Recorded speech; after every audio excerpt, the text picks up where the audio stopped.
Mr. Alex Gibby, our new men's cross-country coach, previously coached at William & Mary, where you also competed as a student athlete. That's correct. How's it going at Michigan? It's been interesting. We basically decided our Big Ten roster today, and it's primarily composed of 70% of it's going to be composed by freshmen and sophomores, which is good in the long term, but it certainly means you're going to have some growing pains, and so it's a little bit different than the junior and senior laden teams that I left at William & Mary. Where's hometown? Where are you from? D.C., just south of D.C. in Virginia, McLean, Virginia. So how's your first fall in the Midwest? Well, it's been great so far. I mean, it's been 50s and 60s. It's what I expect. The guys keep telling me we'll get a snow before Thanksgiving, which is just about 4 months ahead of Southern Virginia, but whatever. So Big Ten school now. You don't have to worry about stadiums, big facilities, or anything like that. It's cross country. So what drew you to Michigan?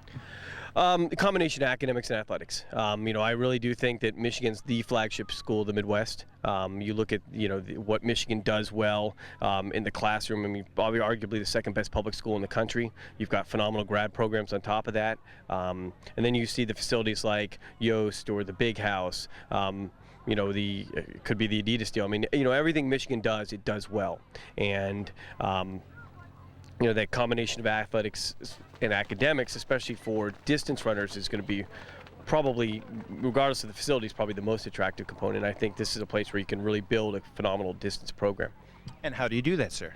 Well, it starts with the attraction of the right personalities, guys that are disciplined and organized in a parallel sense. They're taking care of their business in the classroom. They're taking care of their business on the cross-country course. And again, the fit is here to attract those kids. It's just a matter of getting them in and starting the developmental process. And right now, we've got a good group. It's just a matter of taking some steps developmentally and unfortunately, it's not a process you can short circuit.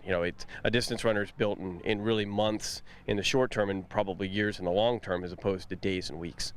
How do you get a kid on a course? Say you have your kids, everything's in place. How do you train a championship athlete on a course when it's not a flat track quarter-mile surface, when it's different surface? Well, the biggest thing is getting the engine underneath them. It's your aerobic history, your aerobic capacity is determined by your aerobic history, and so it's the time spent on the details of training, the long runs, the mileage totals, balancing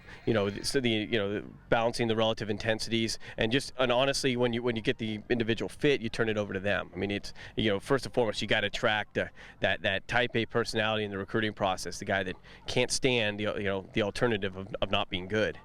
The importance of what takes place between an athlete's ears in this sport, how important is that? It's it. I mean, it is it. I mean, you could take a mediocrely trained athlete that's a phenomenal competitor, and you can get a lot out of them. What we're trying to do here is pair the phenomenal competitor with a phenomenal trainer. And I think, again, at Michigan, you should be able to attract those personalities. For non-cross-country fans who are watching this, explain how great a cross-country event is. You haven't been to a Big Ten championships yet. I'm sure you have. No. You've been to championships. Talk about the atmosphere, the fans, and how competitive and how great a sport this is.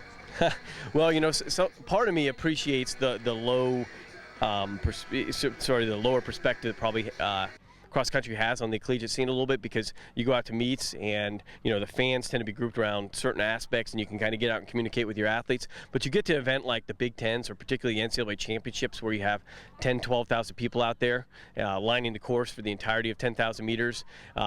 It's pretty exciting for the athletes. For a coach, it's frustrating because you can't communicate. But it is a sport where it's sort of one and done. If you can't line it up on that day, there's no substitutions. You can't pull them off the course and talk to them. I mean, they've got to have it figured out. So it's an interesting sport. I'll give it that much. Has there been any significant changes in this collegiate sport since you were an athlete?